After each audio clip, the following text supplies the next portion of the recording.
Well, hello there, you beautiful, beautiful, amazing, wonderful people. I hope you are all doing well on this wonderful fantastic, thirsty Thursday. Now let's get straight into meat and potatoes.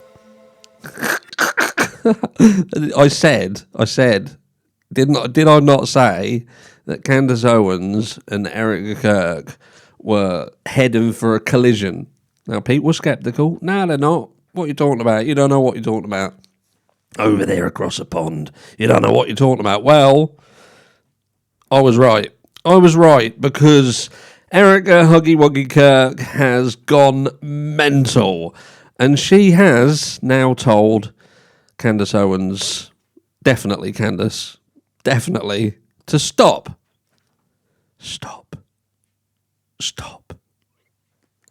Because Candace Owens said she would stop if she was asked to by Erika Kirk. She's not. She's definitely not. I can tell you now, Candace Owens is definitely not going to stop. Never. Not in a million years. Until she gets to the truth. Will she get to the truth? Is it warranted that Candace Owens continues? Or should she do what she said she would do, and that is stop if Erika Kirk told her to stop? That's what we're going to get into in this video. But before we do, if you want to be as cool as me and get yourself a cool wallet like this, metal body, full metal body, with a cool little button, what you go, bosh, and all your cards come out like that. There is a QR code, hit that. HR10, get 10% off. They've already got 55% off across their site, so 65% off. Treat yourself or treat someone at Christmas. But anyway, let's get straight into it.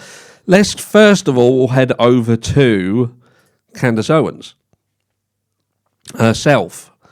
I saw the people were saying, have you seen this interview? And I thought, let's see what Candace has to say about it. We're not going to play the whole video. We'll just play the intro. Here we go. Okay, you guys. Now, I wasn't sure about Erika. I was waiting kind of a situation for her to be in, obviously, having lost her husband, becoming the CEO and the chairman of a company. It's just a lot of transition, and it's nice to wait for more information before you prejudge or just make an assumption about somebody, and it maybe is not based in reality. Well, we are getting a lot more of Erika Kirk this week. I'll tell you that, because she has been doing the rounds in the media really over the last couple of weeks, and she just gave an interview live with Harris. What I will say is Candace Owens has been going after TPUSA like hell have no fury, like a woman scorned. And a lot of people question why she didn't touch Erika Kirk. She had spoken about Erika Kirk on other entities' platforms and sort of said that she didn't think that there was anything untoward with Erika. So there is that. So she had mentioned her, but look, ultimately she's saying, she's gone through a lot. She lost her husband, the transition and what have you. Despite, was there really a transition? There weren't really, was there? She didn't really even grieve that much, which we'll get into a bit later. She was literally straight into that chair immediately after he died, and she has subsequently been on the Huggy Wuggy 2025 tour of the United States of America and spent more time in the White House than potentially Donald Trump himself. But let's just carry on. Faulkner on Fox News, where she finally addressed the quote-unquote conspiracy theories. And I have to say this because it's true, but it completely missed the mark. For me, I am sorry, it just has. But the good news is that she is now unmurkying the water in terms of her intentions with this massive political organization. So, again, if you haven't watched Candace Owens' podcast, go over and watch it. But reading between the lines with Candace here, what basically Candace is saying is the gloves are now off. You've put your position out, where you stand, what you think. You've positioned yourself now as the opposition. You're in their corner, we're in our corner. This is blue corner versus red corner. This is what it is. This is now a fight. Exactly what I predicted. because when I predict something, I'm seldom wrong. So what was basically said? What is Erika Kirk's position? And we will head over to the Fox news site, because that's ultimately where this interview was done. So it seems more fitting to do it this way. So it says Erika Kirk pushes back at online conspiracy theories about husband's death. The Turning Point CEO slammed the mind virus being peddled on social media, which we'll touch on that. And also later on today, we will just talk about Tucker Carlson, because Tucker Carlson has come out. He's done a short little video basically saying about why he hasn't spoken about it, but positioned himself.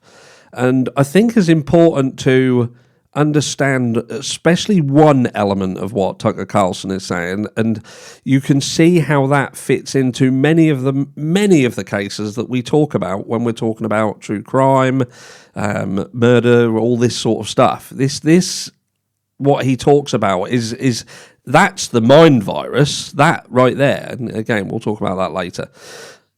Stay on point. Erika Kirk, the widow of Turning Point USA founder Charlie Kirk, fired back at conspiracy theorists. Again, the difference between conspiracy theory and truth is generally time, who levelled a series of unfounded accusations about the assassination of her husband. Can I have one thing? Can my children have one thing? Really? Can you have one thing? What? Like everything's being taken away from you? Can we have one thing? Because we're so poor and we're in a really poor position. You're in such a position that you don't think it even valid really or a good situation to say, right, my children have lost their father, so what I'm going to do is spend some time with them, make sure that they're okay. I'm going to put this lot on the back burner because this isn't important to me. What's important is the loss of my husband, so I'm going to take some time out of the limelight. And I'm going to spend some time with the children and just make sure that they are okay. And once I know everything's okay and we have healed in body and mind, then we'll look and reconvene and see whether following in Charlie's footsteps is something that I do want to do, whether it's safe to do so, whether it's right to do so. No, fuck that. Straight away, straight out the gates, mate. This chair, straight out the gates. So, look, can I have one thing? And literally hefty salary for doing so, being in charge of a multi-million dollar foundation, and you're doing a tour like you're Justin fucking Bieber. So can you have one thing? What do you mean by that? If that's not virtue signaling, I do not know. We will be building the most beautiful memorial for my husband at Turning Point USA, and it will be for the world to see, and it will be spectacular. It'll be fireworks. Everyone can come. I'll hug everyone. But can I have one thing, she continued. Can my babies have one thing where we hold it sacred, where my husband is laid to rest, where I don't have to be worried about some secular revolutionary coming and destroying my husband's grave, or my daughter is sitting there praying? One thing. This is my husband. Yes, he was Charlie Kirk to the world, and I know so many people love my husband, and I am grateful for that. But this is my husband, and I want to be able to have one thing left that is sacred to our family, to my in-laws, to my babies, to my parents. One thing. How many times do you want to say one thing? You should have said that one time. That would have had more impact. Kirk insists the conspiracy theorists have taken nothing from her. They'd taken nothing from her up until the point where we start hearing about military planes flying over your head 70 plus times, and then you come out and want to start to talk. But you don't talk about planes. you don't address anything, but it's interesting timing. In my opinion, it's quite interesting timing that you came to speak now, and you're basically saying, "Oh, I'm not affected by any of this. Not affected. I'm ignoring it. I'm absolutely ignoring it." But you did mention planes, so I need to just come out. My silence does not mean I am complacent. My silence does not mean that somehow Turning Point USA and all of the handpicked staff that love my husband and my husband should love them is somehow in on it. We are busy building, Kirk said. And you know what I thought? I thought these people are human. We are all grieving in our own way, and they are trying to find the answer to something that happened that is so evil, she continued. They're trying so hard, and I get that. We're doing the same. Anytime we hear a lead or any time we hear anything, we send it to the authorities. Please dig into this. No rock will be unturned. I want justice for my husband, for myself, for my family more than anyone else out there. That's debatable. Kirk had a message to the conspiracy theorists. Come after her, but not her Turning Point USA family. Now this here is something that got a huge rebuttal from Candace, where she went on to talk about this specific kind of virtue signal and hiding behind grief.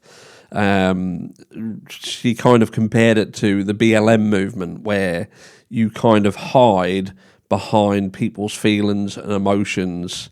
And again, I think Tucker Carlson touches on this himself in a different viewpoint, in a different kind of way of wording it, because he probably wouldn't get away with it like Candace would.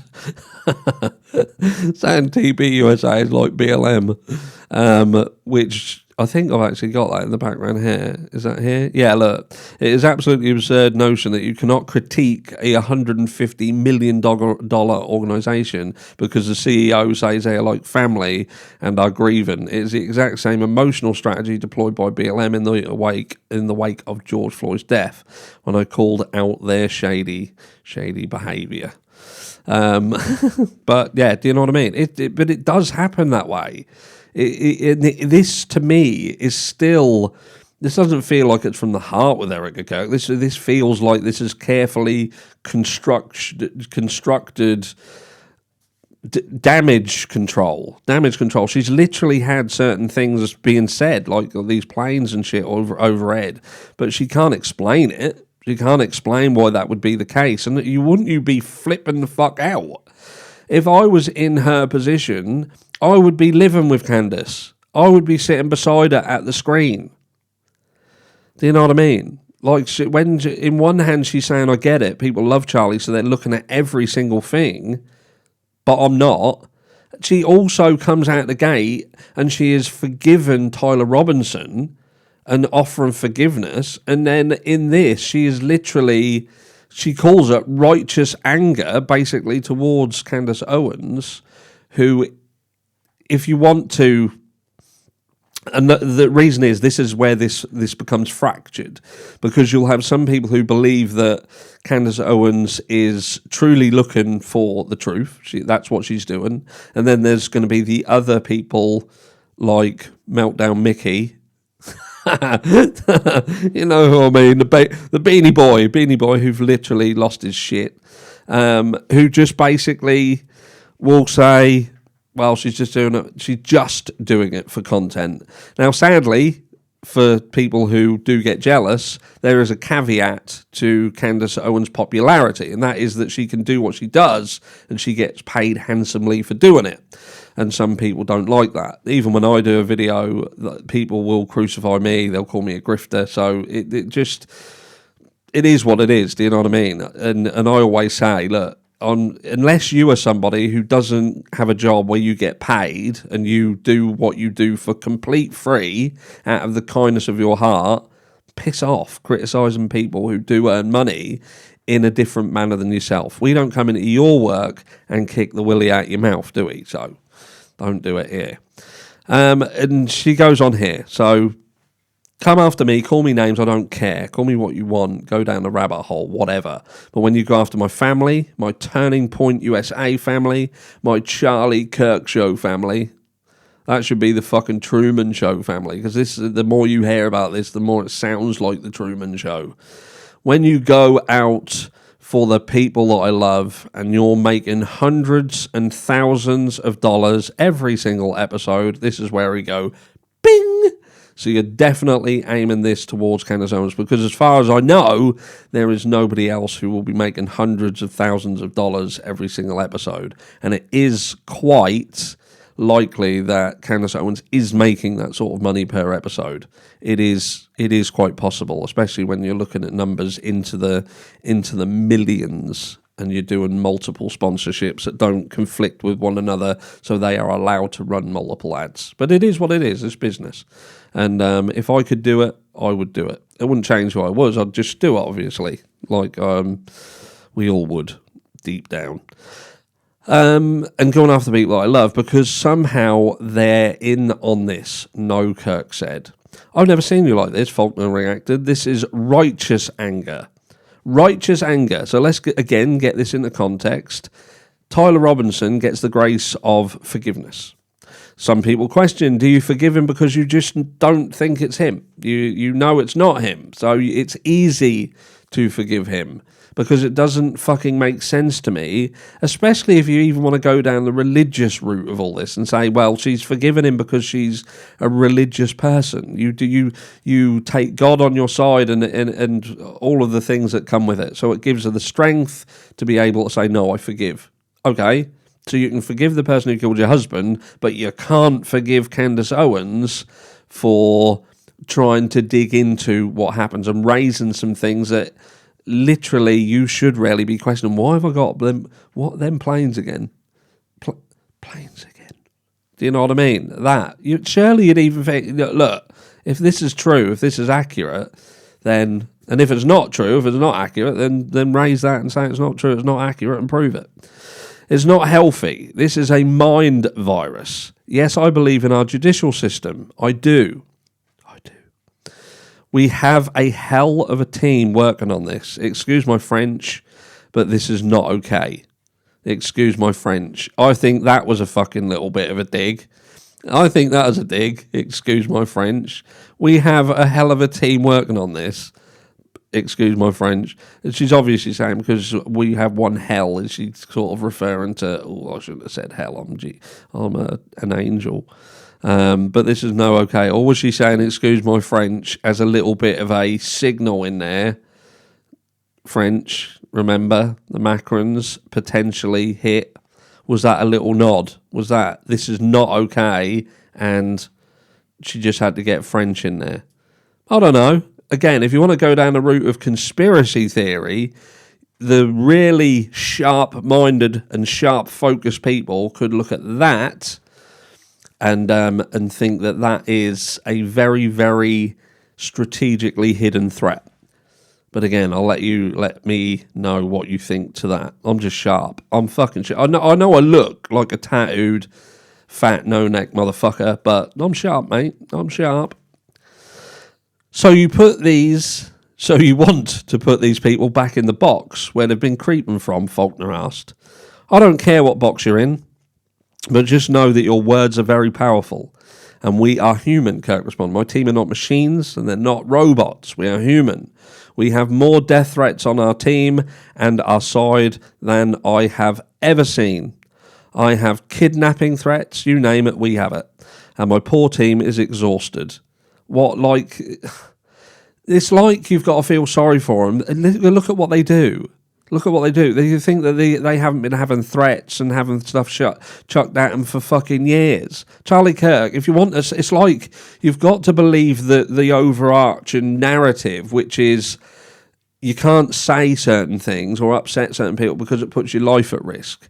And Charlie Kirk went out there every day and he risked his life. He knew what he was putting but he still did it. Then it's like, well, we've never known this before. We've never seen it before. We're now starting to get threats and they're all upset about it. They don't fucking look upset about it. They don't look exhausted when they're doing multiple videos a day to try and claw back some of the revenue they've lost because they now struggle to get 6,000 views on a video that used to get over 1 million when Charlie Kirk was alive.